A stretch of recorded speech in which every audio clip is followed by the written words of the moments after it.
En fait, aujourd'hui, c'est un jour un peu particulier. On va venir déposer nos 100 000 premières signatures d'une pétition qui exige en fait la réduction de la TVA sur le gaz et l'électricité de 21 à 6%.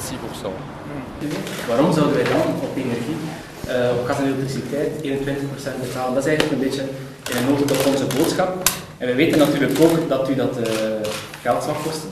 Dat u dat ergens moet vandaan halen. Een soort tax te heffen op de overdreven onrechtmatige winst van Electra, om op die manier de BTW te kunnen verlagen. Dat is eigenlijk een beetje ons voorstel. Un premier, s'il vous plaît. 100 000 signatures. Donc effectivement, il faudra un financement alternatif. La mesure est estimée à 600-700 millions d'euros comme coût.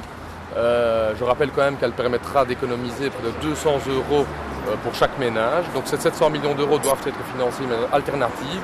Je rappelle quand même que le groupe Electrabel a enregistré des bénéfices de l'ordre de 2,3 milliards d'euros de bénéfices.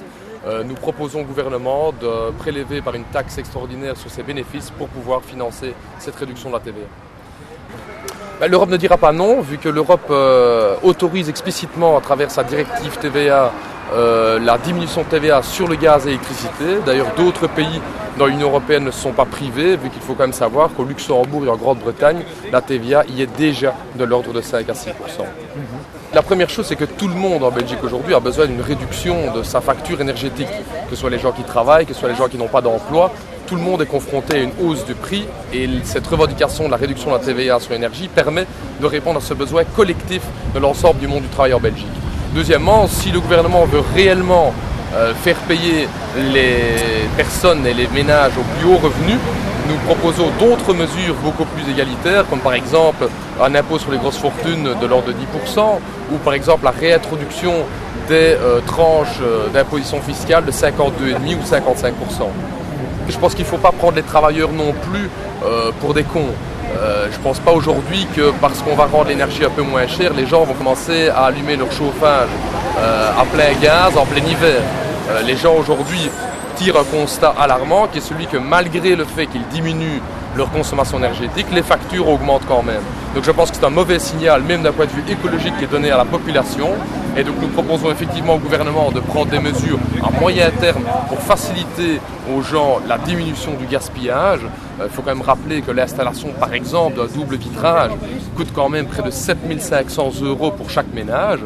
Ce n'est pas rien du tout. Donc si le gouvernement veut réellement aider les ménages à moins consommer d'énergie, qu'il aide alors les ménages par un financement structuré de l'ensemble de ces mesures d'isolation. Mais nous le rappelons, nous voulons une solution aujourd'hui. Le problème des travailleurs est celui d'aujourd'hui des factures énergétiques et pour cela, cette réduction de la TVA est nécessaire et indispensable. Les 100 000 signatures ne sont qu'une première étape. Nous allons continuer vers 2009 pour atteindre près de 150 000 signatures afin de mobiliser la population sur cette revendication qui, on le constate d'ailleurs de plus en plus à travers les contacts que nous avons avec les gens, est de plus en plus populaire. Et deuxièmement, nous nous réjouissons de constater que certains partis au gouvernement aujourd'hui se réveillent et se rendent compte que cette proposition est une proposition crédible, une proposition alternative viable. Et donc nous enjoignons l'ensemble des partis politiques à appliquer cette mesure.